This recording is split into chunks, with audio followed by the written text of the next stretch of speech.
Our female protagonist always thought of herself as a happy person. Diana L. Peresci, the only daughter of the Marquis of Peresci, the daughter of Calypso de Ernst, Grand Duke of the House of Ernst. Because her father cherished her too much, she passed the usual age for marriage. Though she ended up marrying a Grand Duke in name only, she was still happy. Their love wasn't passionate, but it was calm and steady. Above all, because she got to meet her Catherine. She became her everything, her daughter Catherine. Those were her truly happy days, until Catherine lost her sight due to a poisonous herb that blinded her. The poor girl cried out to her mother, asking if that meant she would never see the beautiful flowers again or the cute little birds. Diana turned to Alicia with tear-filled eyes, pleading if there was truly nothing they could do. With a sad face, Alicia admitted that it was possible to transfer someone's sight using holy power. She went still and then quietly asked her husband to prepare the carriage to the temple. He flinched, his voice breaking as he called her name in disbelief. But she only smiled, her voice steady as she said she loved Catherine more than she loved her own life. When the ritual was complete, darkness swallowed everything, so this is what it felt like for Catherine. It was a little scary, but it was okay. Adapting wasn't easy, but she was okay. Alicia, her childhood friend and personal physician, cared for her more tenderly than ever. Slowly, life was beginning to find its balance again, at least until that moment. She had been walking down the corridor when she halted in her steps. A hushed conversation floated through the air, a love confession. Her heart froze. It was her husband and her best friend Alicia. She stood there, paralyzed, convincing herself she must have misheard. Then Alicia giggled, light and carefree, and she crumbled to her knees. Isn't she just a fool? Alicia laughed. Even after she gave such clear hints, she called out to her husband, but he only stood there, his eyes void of mercy. The guard stormed in. Within moments, the Grand Duchess was dragged away and thrown into a small, barren room. She didn't know how many days had passed since. She stared at the dry, cracked bread placed on the floor. Who had brought her something like this? A part of her hoped it might be Catherine. She wondered how she was doing and if she might be crying because her mother is gone. She burst into tears at the thought. She was supposed to protect her. She had given up everything for Catherine, but just then, the door creaked open. A voice remarked coldly, "Looks like she's still not dead." Diana's heart dropped. It was Catherine's voice. Her world shattered. Catherine repeated the question, why wasn't she dead yet? And referred to someone else's mother. Alicia followed after Catherine and commented that she had assumed Diana would have starved to death by now. Diana got up and rushed toward Alicia, but Alicia effortlessly dodged her, causing her to collapse onto the floor. She called Diana a foolish woman and revealed that Catherine wasn't her real daughter. Diana was stunned. That couldn't be true. Catherine laughed, turned to Alicia and called her mother, telling her to stop it. She added that all she had to do was fake blindness and Diana had been stupid enough to give up her eyes. Diana was thrown into turmoil. If Catherine wasn't her daughter, then where was her real child? Alicia smiled wickedly as a guard entered, tossed a sack in front of Diana. Catherine demanded to know who had dared defy her orders as the new master by bringing food. Alicia remarked that even after her daughter living her entire life as a lowly maid, Diana still had the chance to meet her real blood. At that moment, Diana realized the truth. The girl inside the sack was her biological daughter, switched at birth. Alicia declared that at the very least, she would grant her the mercy of dying alongside her real child. She then ordered the knights to scatter the poison powder. Diana pulled her daughter into her arms, sobbing uncontrollably, apologizing for being unable to protect her. Through her tears, she asked if in another life her daughter would return to her and swore that next time she would never fail to recognize her. With a sudden jolt, she woke up, gasping for breath. Light blinds her for a moment. She's surprised that she can see and wonders, what is this? A maid opens the curtains and greets her. It's all far too vivid to be just a dream. She turns to the maid and asks what day it is. The maid replies, "It's the 1st of Imperial Year 22. She freezes. It's the day right after she lost her sight. But she was supposed to be killed by Alicia. She can't accept it at first, the fact that she's somehow come back to the past with her sight intact. But if that's true, then this is her chance. She can save her daughter. Wasting no time, she instructs the maid to take her to the maid quarters. The maid hesitates, remembering Alicia's instructions to keep a close watch on Diana. Just because she's blind doesn't mean she's giving up her title as Duchess. Still, the maid nods and agrees to help her walk. though she quietly wonders what Diana is scheming. Diana gathers all the maids in the quarters and apologizes for calling them when they must have been busy. She remembers Alicia once mentioned her daughter had grown up as a maid in the Grand Duke's estate. She recalls the rough, calloused hands that had handed her dry bread. The girl had been around 15, Catherine's age. It's only a small clue, but it's something. She decides to start gear. She faces the gathered maids and tells them, as they all know, she has lost my sight. She has called them here today to ask for their help moving forward. The maids whisper among themselves, noting that she's saying exactly what Alicia had told them she would. Diana scans their faces, but none of them are familiar. She realizes that all the maids had been replaced before she lost her sight in her past life. Her husband had told her that all the household staff who had followed her here had been relocated. He had urgently needed trustworthy hands and reassigned them temporarily. However, Alicia had reassured her not to feel too sad. She would introduce her to some reliable workers. Back then, Diana had truly believed Alicia was doing it all for her. But from start to finish, it had all been part of a calculated plan. This time, she's determined not to let Alicia pull her strings again. She then says she will be on her way. The maid thinks there's nothing worth reporting, so there's no need to inform Alicia. On her way, Diana comes across Catherine. The girl slowly approaches and waves a hand in front of her face. Diana realizes she's checking if she really can't see. Then an evil smirk curls on Catherine's lips. She deliberately sticks out her foot and trips her. Diana falls down the stairs. The maid rushes over, exclaiming that she should be more careful and lies she must have missed a step. But Diana is frozen in shock. She had loved Catherine more than anyone. A cheating husband she once trusted, her childhood friend who was secretly his mistress, and a fake daughter who had replaced her real one. She realizes she must accept the truth no matter how painful. They could try to kill her again at any moment, and in the middle of this twisted nightmare, she doesn't even know where to begin looking for her real daughter. Suddenly, there's a knock at the door. Alicia and Calypso step inside. Calypso asks how she's feeling. She replies calmly, aside from not being able to see, she is fine. But inside, she's burning with rage. How dare they walk in here together like it's nothing? With a smug smile, Calypso says, "Is that so?" Then pulls Alicia into his arms and adds that's a relief. He means good to hear everything else is fine. He continues it must be hard adjusting, and if she needs anything, just to tell him. She thinks they are filthy hypocrites and tells him she's feeling a bit tired today. Would he mind leaving now? He tells her to get some rest and leaves. On their way back, Alicia asks Calypso why he was talking so long. He replies she is just jealous she was enjoying it too. After they leave, her chest feels tight and it gets hard to breathe. Panic rises in her and she quickly rushes out to the balcony, trying to catch her breath. In that painful moment, she tells herself one thing: she will never forgive them. She takes out a paper and starts writing a letter. They just need to wait and watch how she destroys them. Diana El Peresci. Born into the wealthy Marquisate of Peresci, she spent her life spreading love. She frequently volunteered at orphanages, led charity events, and claimed that what mattered most wasn't money or fame, but people. Everyone loved her. She was the saint of House Peresci, blessed by the heavens. Her reputation spread even to the magic tower of meritocratic society, where status had no weight. At the magic tower, Rory receives the letter. The junior priest tells him it's a letter from Market Peresci and it says they're looking for a teacher. He reminds her he has heard about the saint of House Peresci, and the priest further says, should they just send an average intermediate mage? However, the next words from Rory's mouth makes his blood run cold. He declares he will go. Back at the mansion, Diana wonders who Father will send. Since all her letters were being monitored, she had to disguise her to sound like a normal greeting.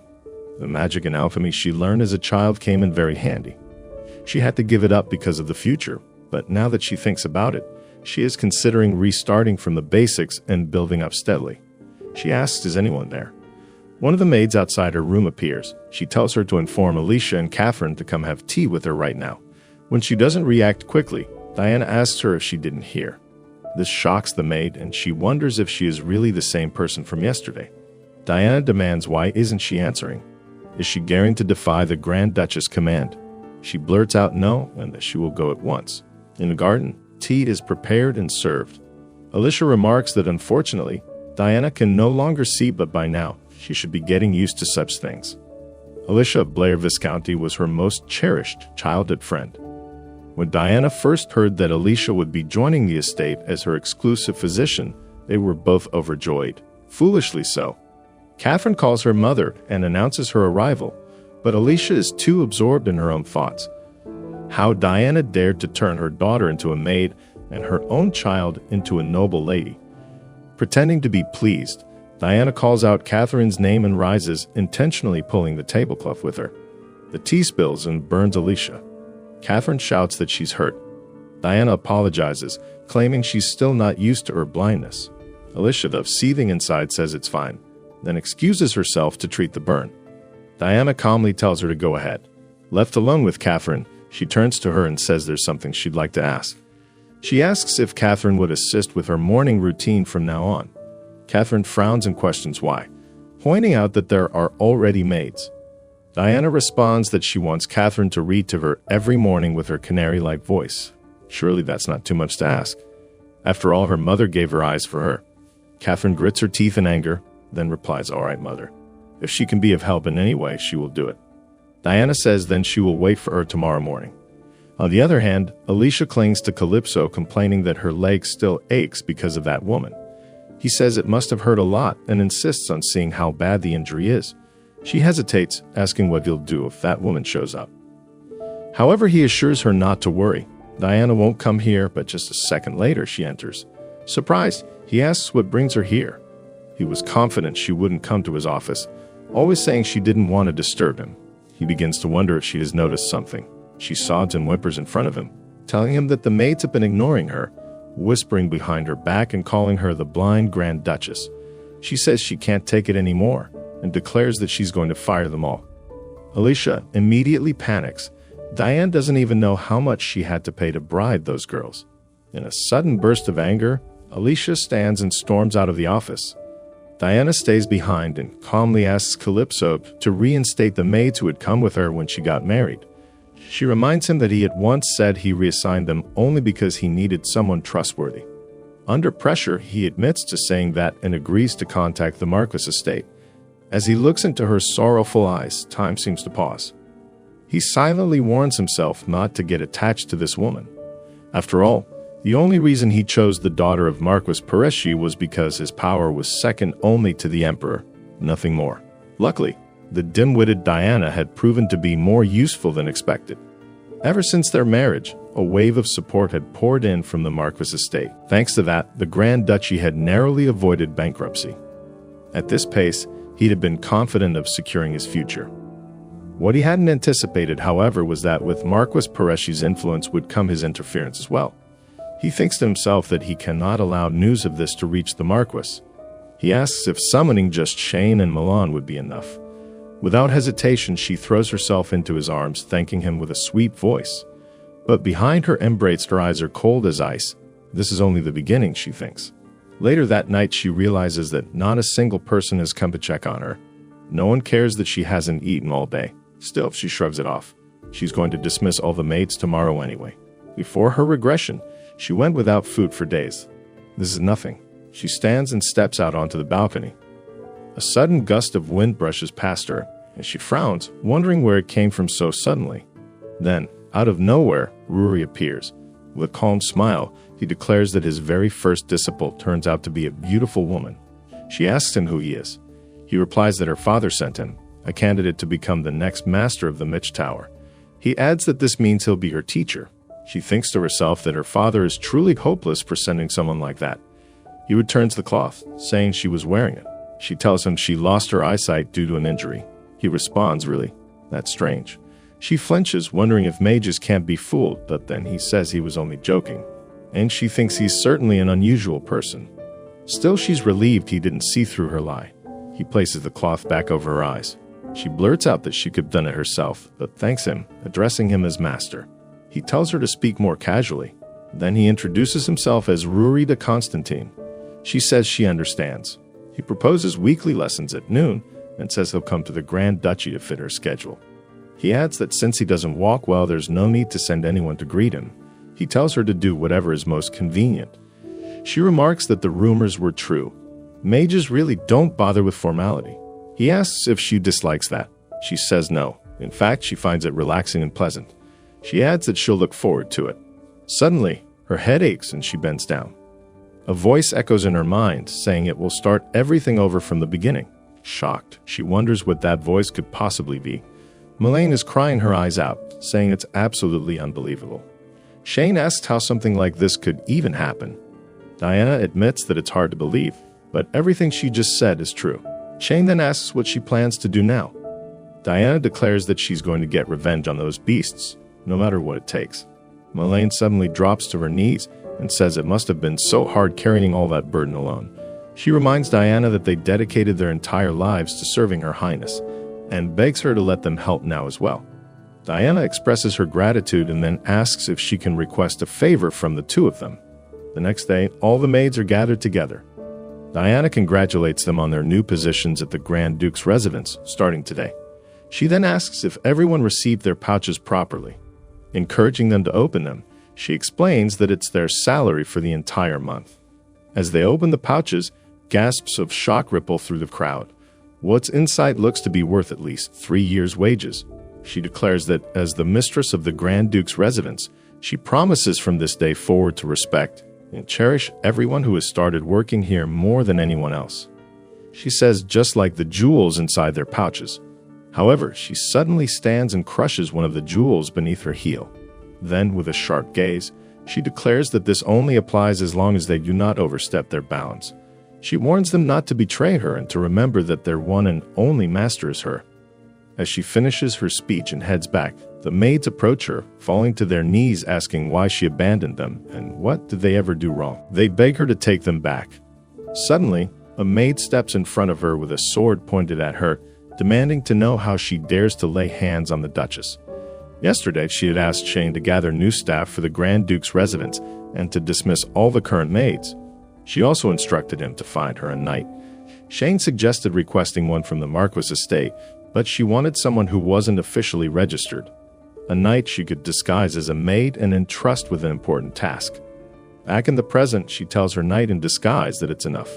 The others don't even realize what they did wrong. She believes they betrayed her for a handful of coins and sided with Alicia, and now they beg for forgiveness. She vows to make sure they never set foot in the palace again. Alicia watches from a distance, thinking the maids should have handled themselves better. All they did was talk and act like fools. Still, she has a feeling things are only getting messier. However, she didn't fire one maid. Her maids ask why she's sparing Yulia, and she replies that Yulia might know all about Alicia's scheme, so they should keep her close and watch her carefully. She then asks Melaine about the task she gave her. Melaine replies that there's still no news about her biological daughter. As instructed, she searched for a 15-year-old girl with a slim build and hands rough like tree bark, but no such girl was found on the estate. Just in case, they're also searching within the Grand Duchy. She wonders where on earth her daughter is being hidden. She then asks Shane to call Catherine. Shane looks startled but responds, "Yes, Your Grace." Catherine frowns and says, "What again?" Shane replies Her Highness says she wants to read a book. He reminds her that she just went this morning, but adds that it's afternoon now, and then takes his leave. Her hand trembles with anger. She thinks that if Diana can't see, she should just live quietly like a mouse. Once her mother becomes Grand Duchess, someone like Diana will be nothing. In rage, she throws the dishes. They crash to the floor. She screams for someone to come out. From behind a secret door, a fragile-looking young maid appears and asks if she was called. Catherine grabs her by the hair, making her stumble in front of the broken dishes and orders her to make sure the place is spotless by the time she returns. The girl's name is Aisel. Catherine